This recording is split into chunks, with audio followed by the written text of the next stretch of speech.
Okay, we have a huge list today. Okay, let's start then. Triple transit. अच्छा, पहले triple transit actually ना, triple transit एक बहुत नीचे के लेवल पे आना चाहिए। मैं ये देखना चाह रहा हूँ कि कोई और इस लिस्ट के अलावा कोई अभी भी क्वेश्चंस आए हैं क्या हमारे पास जो बेसिक लेवल के हों, और हम उनके करे बिना ट्रिपल ट्रांजिट पे जाएंगे ना, कुछ समझ नहीं आएगा। Can you please discuss example of Taurus and Scorpio ascendant also where the ruling planet Venus and Mars respectively is placed?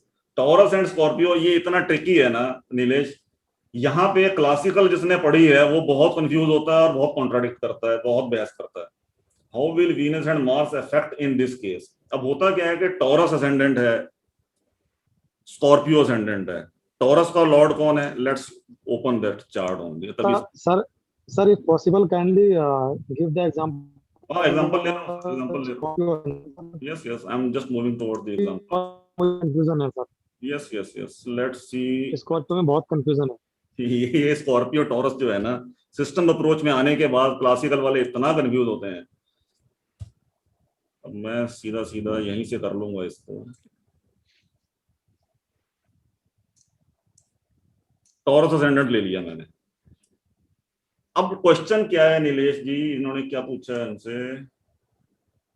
Taurus and Scorpio ascendant where ruling planet Venus and Mars respectively is placed. हाँ, वही हो गया ना, placed हो ना हो एक अलग बात हो गई। अब टॉरस में क्लासिकल के हिसाब से अगर चलें तो शुक्र जो है वो लग्नेश है।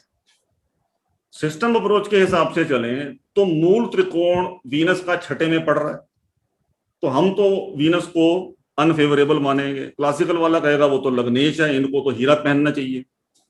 अब ऐसे व्यक्ति को अगर हम सिस्टम अप्रोच के प्रिंसिपल लगा के एनालाइज करें चार्ट को, अभी तो मैंने डिग्री विग्री कुछ नहीं देखी, सिर्फ एक जनरल पकड़ा है। अब यहाँ तो 18 डिग्री का वीनस है, एमबीपी के नजदीक ही है, तो दूसरे और 8वें का तो बेड़ा गर्क करेगा ये, मतलब शादी में दिक्कत करेगा ही करेगा ऐसे केस में। अब ऐसे व्यक्ति को अगर किसी ने डायमंड रेकमेंड कर दिया एज पर क्लासिकल, ये देखते हुए कि ये तो लग्नेश है और वो छठे का डिस्प्यूट का लॉर्ड है, उसका मूल त्रिकोण कहाँ पड़ रहा है, ये एक बहुत बड़ा कंफ्यूजन है। ऐसे में अब फिर सवाल आता है कि अगर वीनस इसका लग्नेश नहीं है तो क्या है? तो फिर वो डिफेक्टो असेंडेंट लॉर्ड का क्वेश्चन आता है। वो जगनेजा जी का एक क्वेश्चन भी है, अभी उसको कवर करेंगे। इसमें मूल आ जाएगा तो 132 का प्रिंसिपल लगता है। अब यहाँ पे फर्स्ट हाउस में कोई मूल त्रिकोण नहीं है, then we move on to the third house where there is a मूल त्रिकोण। तो चंद्रमा इस बेसिकली लग्नेश के रिजल्ट देगा इस केस में, बट वीनस को हम स्ट्रेंथन नहीं करेंगे। नीलेश, अभी आप you can unmute and ask your question detail कि आप एक्चुअली क्या जानना चाह रहे हैं इसमें। सर मेरा क्वेश्चन यही था कि अभी हम जैसे हमने बेसिकली पढ़ा है कि Venus is the lord for Taurus and Libra और Mars is the lord for Scorpio and Aries, ठीक है। तो अभी जब ये रूलिंग प्लैनेट ही खुद मेलेफिक में है, मेलेफिक हाउस में है, तो उनका इम्पैक्ट हम कैसे पकड़ेंगे? क्योंकि अगर हमें अगर टॉरस असेंडेंट देखना है या स्कॉर्पियो असेंडेंट देखना है तो उसके लिए वी वुड बी सेइंग कि रूलिंग प्लैनेट तो इनका मार्स है। मतलब ऐसे हो रहा है कि जो रूल कर रहा है वही खुद मेलेफिक हाउस में है और हम उसको मेलेफिक बोल रहे हैं। थोड़ा सा यार मुझे कॉन्ट्रडिक्शन लग रहा था। मैं वही बोल रहा हूँ ना, कॉन्ट्रडिक्शन हो जाता है। अब स्कॉर्पियो असेंडेंट में और टॉरस में ही सबसे ज्यादा ये प्रॉब्लम आएगी, क्योंकि यहीं पे ये केस बनेगा और कहीं बनेगा नहीं। राइट, ये दोनों में अब मैंने स्कॉर्पियो को असेंडेंट डाल दिया यहाँ पे, अब छठे का स्वामी हो गया, दोनों के केस में छठे में ही आ रहा है। राइट, अब यहाँ पे मंगल को लग्नेश बोलेंगे क्या? That is the question actually, कि उसको हम लॉर्डशिप, इस चार्ट को किसकी लॉर्डशिप के अंडर मानेंगे? हाँ सर, मंगल यस, हाँ सर, एक डाउट क्लियर हो गया कि असेंडेंट तो अपना 132 से चलता है इसके लिए, जहां मूल त्रिकोण साइन नहीं है असेंडेंट में।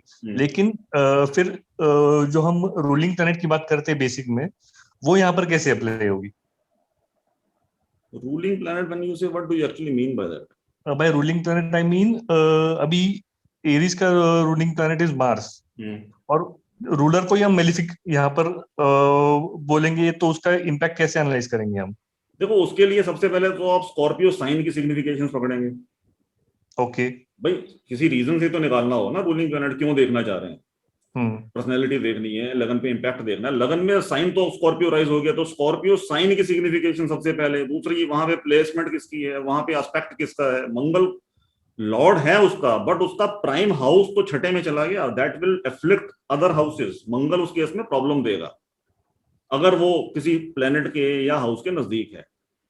हम्म असेंडेंट स्पेसिफिक ट्रेड्स वहां पे जुपिटर देगा स्कॉर्पियो के लिए, being the second Lord, de facto Okay. Ascendant Lord. Okay Scorpio ascendant के केस में क्लासिकल में बहुत कॉमन है मूंगा पहना देना। ओके। और अगर सपोज इसी केस में, अभी स्कॉर्पियो असेंडेंट केस के में ही, अभी सपोज मार्स भी हम मेलेफिक पे है, and if it is place again in 6th 8th और 12th, तो वो और खराब हो गया, राइट? हाँ नहीं, अगर छठे में, छठे का स्वामी छठे में है तो खराब नहीं हुआ ना। अगर 12th में और एस्पेक्ट कर रहा है 6th को, तो 12th में है और एक्सपेक्ट कर रहा है 6th को, तो खराब हो गया। जस्ट अभी हमने कवर किया कि मैलेफिक राइट कब अच्छा फल राइट। देगा दृष्टि से या कब खराब देगा। सर हाँ, वही सर मंगल अगर अगर मान लीजिए तीसरे घर से बैठ के छठे को देख ले, अपने घर को, तीसरे में बैठेगा तो चौथा एस्पेक्ट देगा छठे को, वहां प्रॉब्लम नहीं है। सर अगर वो ओके 8th में बैठ जाए, मार्स अगर 8th में बैठ जाए इस केस में तो? आठवें में बैठेगा तो छठे को तो देखेगा ही नहीं, आठवें में बैठेगा होगा तो खराब ही, क्योंकि छठे का स्वामी आठवें में है। जी। उस केस में तो फिर लिटिगेशन, कभी लिटिगेशन से उभरना मुश्किल हो जाएगा उसके लिए, ओके। बीमारी से उभरना मुश्किल हो जाएगा, डिस्प्यूट से उभरना मुश्किल हो जाएगा।